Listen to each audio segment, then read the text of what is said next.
Okay class, हम बात करते हैं आगे नेक्स्ट लेक्चर जो है। हमने कल देखा कि इंटरनल एनर्जी और हीट एनर्जी में क्या डिफरेंस है। अगर किसी को कोई प्रॉब्लम है तो लेक्चर अभी भी यहाँ पर मौजूद है हल्का सा। अगर ये लेक्चर नोट करना चाहते हो तो आप देख सकते हैं कि यहाँ पर जो चीज़ें कि हमने कल बात की थी कि क्या होता है, हीट ट्रांसफ़र कहाँ से होते हैं कि हॉट बॉडी से कोल्ड बॉडी की तरफ हमारे पास हीट एनर्जी ट्रांसफ़र होती है। हॉट और कोल्ड हम किस सेंस में लेते हैं? जिसका टेम्परेचर ज़्यादा हो वो हॉट बॉडी है, जिसका टेम्परेचर कम हो वो कोल्ड बॉडी है, और हाई टेम्परेचर से लो टेम्परेचर की तरफ हमारे पास हीट एनर्जी ट्रांसफ़र होती है। तब तक जब तक दोनों का टेम्परेचर क्या ना हो जाए बेटा, इक्वल ना हो जाए, यूनिफॉर्म ना हो जाए।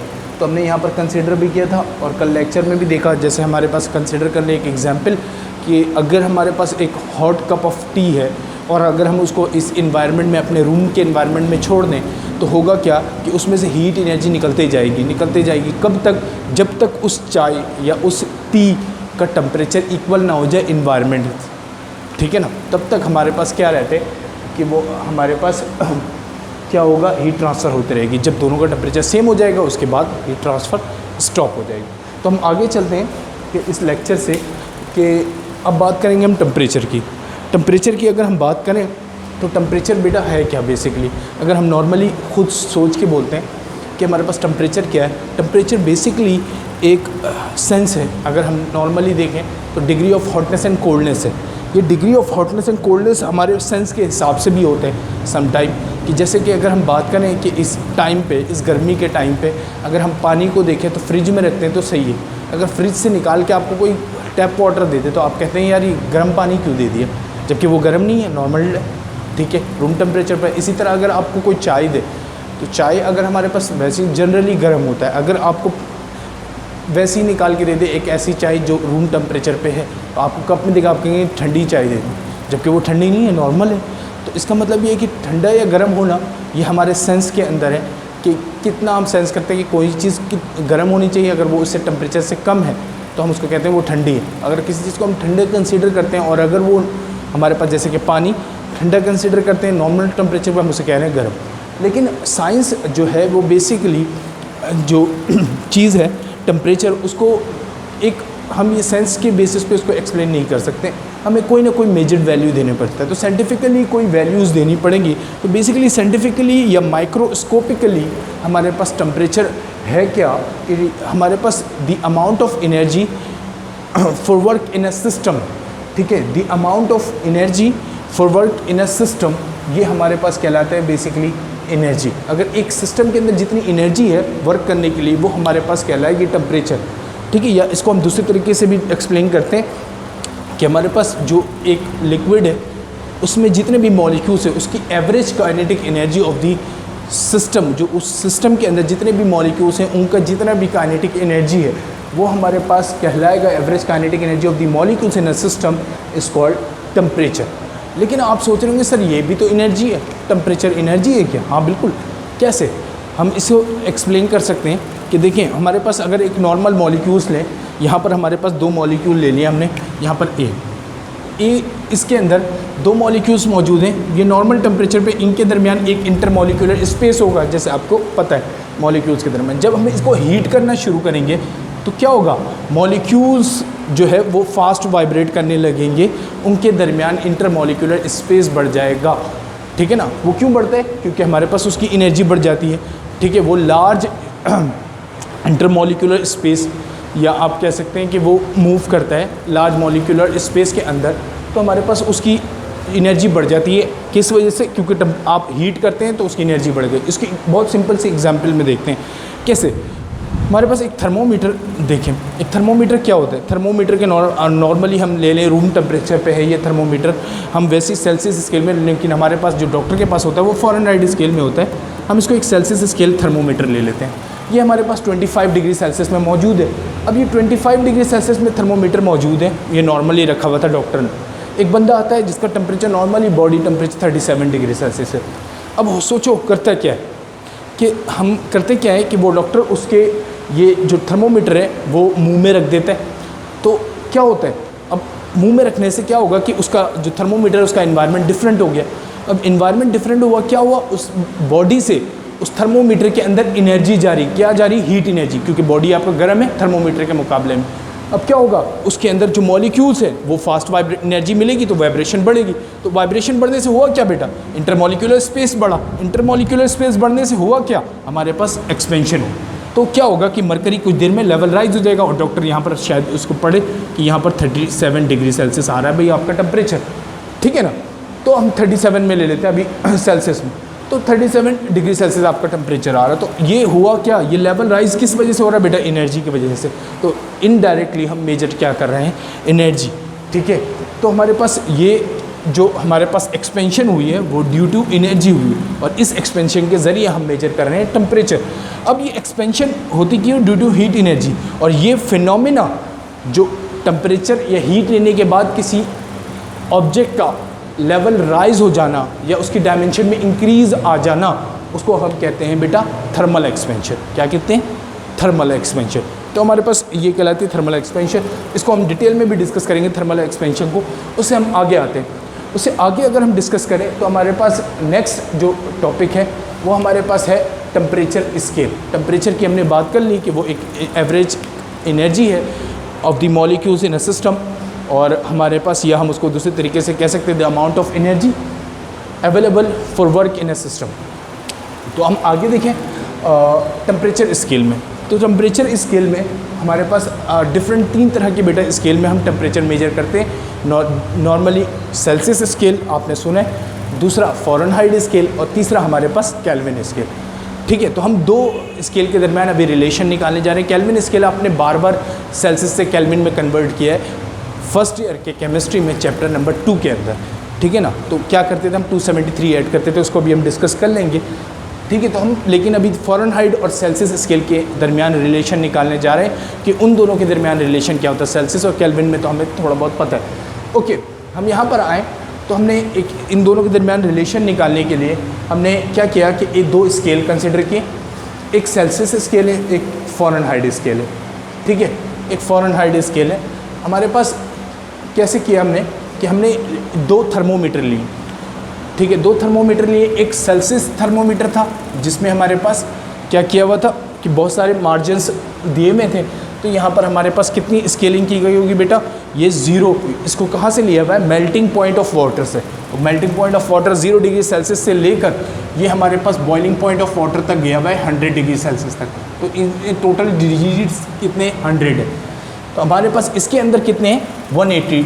ये हमारे पास जो फ़ारेनहाइट स्केल है वो शुरू होता है बेटा 32 फ़ारेनहाइट से, और एंड होता है जहाँ पर बॉइलिंग ऑफ वाटर आता है वो हमारे पास कितने में आता है, 212 में, 212 में फ़ारेनहाइट में। तो हमारे पास दोनों की लेंथ सेम है, लेकिन इसमें टोटल डिजिट्स कितने बनेंगे, यहाँ पर बनेंगे हमारे पास 0 से लेकर 100 तक, और यहाँ पर कितने बनेंगे 32 से लेकर 212 तक। तो यहाँ पर मतलब 180 स्केलिंग हुई है, और यहाँ पर कितनी स्केलिंग हुई बेटा, 100। अब हमने क्या किया कि हमने देखा कि इसका बॉटम लेवल 0 पे और इसका मैक्सिमम लेवल 100 पे सेल्सियस स्केल के अंदर, जबकि फ़ारेनहाइट स्केल में हमारे पास 32 फ़ारेनहाइट और 212 फ़ारेनहाइट में। अब हम आते हैं यहाँ पर सेल्सियस स्केल में, मैंने लिख भी दिया है यहाँ पर कि हमारे पास अपर पॉइंट जो है एट 100 डिग्री सेल्सियस है, 100 डिग्री सेल्सियस में मौजूद है, जबकि लोअर पॉइंट बेटा हमारे पास 0 डिग्री सेल्सियस में, ठीक है। लोअर पॉइंट कहाँ है, 0 डिग्री सेल्सियस में। इसी तरह हमारे पास फ़ारेनहाइट स्केल के अंदर देखा कि हमारे पास अपर पॉइंट जो है इसका कहाँ पर मौजूद है बेटा, 212 फ़ारेनहाइट में, और जबकि लोअर पॉइंट इसका कहाँ पर मौजूद है, 32 फ़ारेनहाइट। Okay, done. फिर क्या किया हमने, एक गर्म पानी के अंदर इन दोनों थर्मोमीटर को डिप कर दिया। तो when thermometer dipped into the water, जब इसको डिप किया गया वाटर के अंदर तो क्या होगा बेटा, अब गर्म पानी में करेंगे तो यहाँ पर क्या हो रहा था, मरकरी का लेवल राइज़ हो रहा था। जो थर्मोमीटर में मरकरी है उसका लेवल राइज़ हो जाता है, तो लेवल राइज़ हो जाएगा। अब जहाँ पर भी पहुँच गया बेटा, हमने दोनों, क्योंकि दोनों सेम लेंथ की थर्मोमीटर है तो दोनों का लेवल जितना भी राइज़ होगा सेम होगा, ठीक है। लेकिन दोनों की वैल्यूज़ अलग होंगी, क्योंकि ये सेल्सियस स्केल में और एक फ़ारेनहाइट स्केल में, ठीक है ना, दोनों की वैल्यूज़। तो हमारे पास दोनों का लेवल जहाँ पर भी राइज़ हुआ, इसको नाम दे दिया, हमें नहीं पता कितनी वैल्यूज़ आ रही थी, हमने एक वेरिएबल नाम दे दिया, इस पॉइंट को नाम दिया C, और इसमें जो वैल्यू आ रही थी उसको नाम दे दिया जो सेल्सियस स्केल में, और TC।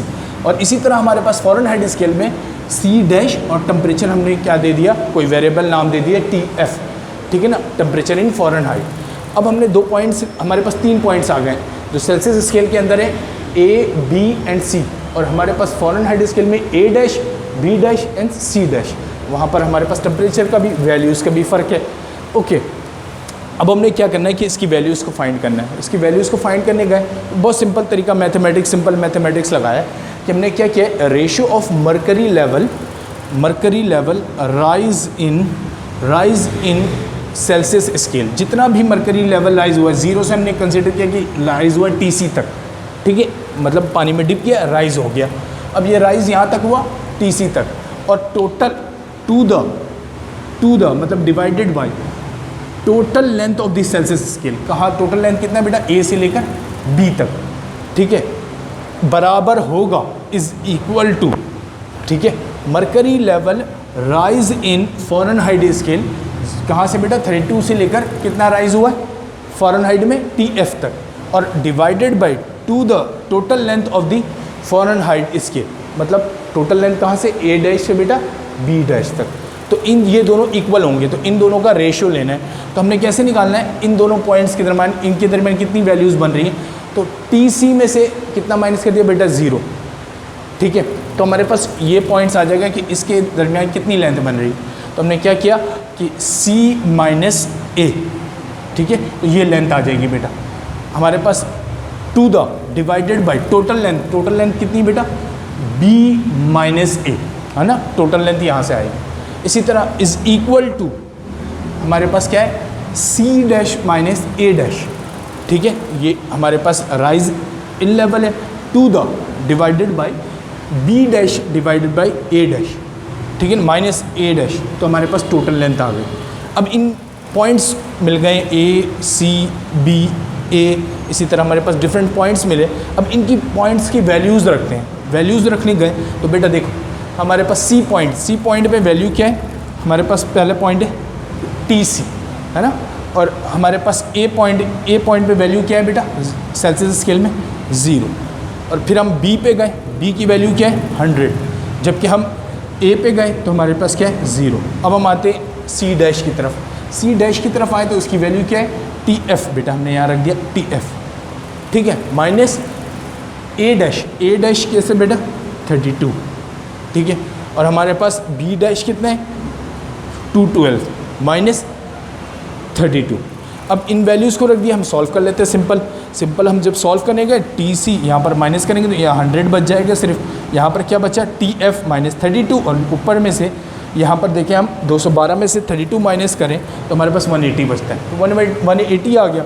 इस 180 को ये डिवाइडेड में दूसरी तरफ भेज दिया बेटा मल्टीप्लाई में, तो मल्टीप्लाई में आया, इसको हम कैंसिल करते हैं एक टेबल से, ठीक है, तो हमने 20 के टेबल लिया और उससे कैंसिल कर दिया, तो 20 के टेबल से जब कैंसिल किया तो यहाँ पर आया 9 भाई, ठीक है ना, 9 आ गया, और दूसरी तरफ क्या आ गया बेटा नीचे 5। तो अब इसके फर्दर कैंसिल नहीं हो सकता था, तो हमें निकालना है बेटा फ़ॉरन, अगर हम टेम्परेचर इन सेल्सियस में निकालना चाहते हैं, और हमारे पास क्योंकि अगर गिवन है, कोई हमें बता दे फ़ारेनहाइट में टेम्परेचर गिवन है और सेल्सियस में निकाल के दिखाएं आप, तो हम क्या करना है TF मतलब हमें पता होगा और TC निकालना होगा।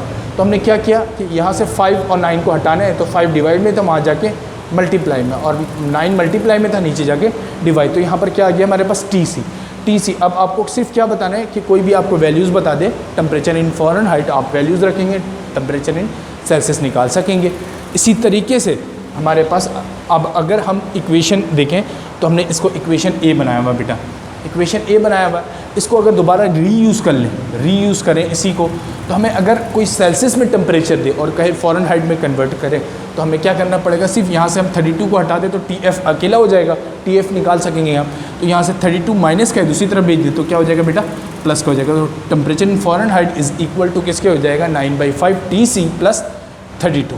ओके, तो हमारे पास दो फार्मूलाज बन गए।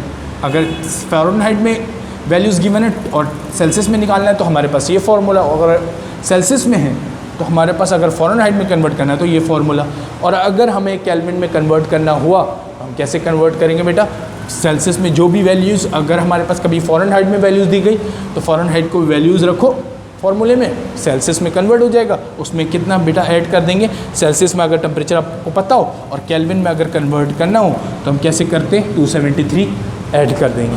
तो बस यहाँ पर हमारे पास टेम्परेचर स्केल यानी कि हमें कन्वर्जन पता चल गई तीनों का, और हम एक वैल्यू को, एक फार्मूला को प्रैक्टिस करके देखते हैं। इन फार्मूलाज़ को थोड़ा सा प्रैक्टिस हम मिलते हैं। हमारे पास जो इसमें है नेक्स्ट के if the temperature is in Fahrenheit scale is 190 Fahrenheit, तो calculate the values in Celsius और केल्विन स्केल। तो बेटा हमारे पास फ़ारेनहाइट में टेम्परेचर गिवन है, सेल्सियस और केल्विन स्केल में हमें निकालना है। अब हम आते हैं, डाटा बनाया हमने। डाटा बनाते वक्त हमने ख्याल रखा कि यार टेम्परेचर किस में गिवन है, TF 190 फ़ारेनहाइट, और निकालना किस में बेटा, टेम्परेचर इन सेल्सियस और टेम्परेचर इन केल्विन। तो हमारे पास सोल्यूशन में गया मैं, तो सोल्यूशन में जाने के बाद हमने देखा सिंपल सा डाटा बनाया जो हमारे पास क्या है, टेम्परेचर इन सेल्सियस हमारे पास फार्मूला गिवन, तो TC is equal to 9/5 TF minus 32। ये हमारे पास फार्मूला है। TF में वैल्यूज़ गिवन है, TF 190 है, यहाँ पर वैल्यू रखी 158 आ गया। 158 को 5 से मल्टीप्लाई करेंगे, डिवाइड बाई 9 करेंगे, जो भी वैल्यू आएगी वो हमारे पास टेम्परेचर इन सेल्सियस आ जाएगी। ठीक है ना, तो टेम्परेचर इन सेल्सियस आएगा, हम वो यहाँ पर लिख लेंगे, वो आप अपने कॉपी पे लिखेंगे। और हमारे पास जो भी वैल्यू आ गई है टेम्परेचर इन सेल्सियस में, उसमें हमें ऐड करना है बेटा 273। तो हमारे पास क्या होगा कि केल्विन में ये कन्वर्ट हो जाएगा, और हम इस तरह सेल्सियस किसी भी स्केल में दिया जाए तो एक स्केल से दूसरे स्केल में कन्वर्ट कर सकते हैं वैल्यूज़ को। ओके, तो कुछ सवालात आपको मैं दूंगा नेक्स्ट क्लास में इस लेक्चर के बाद, और आपने उसे कैलकुलेट करके आपने चेक करना है कि आपकी वैल्यू सही आ रही है या नहीं। ओके, मिलते हैं नेक्स्ट लेक्चर में। अल्लाह हाफ़िज़।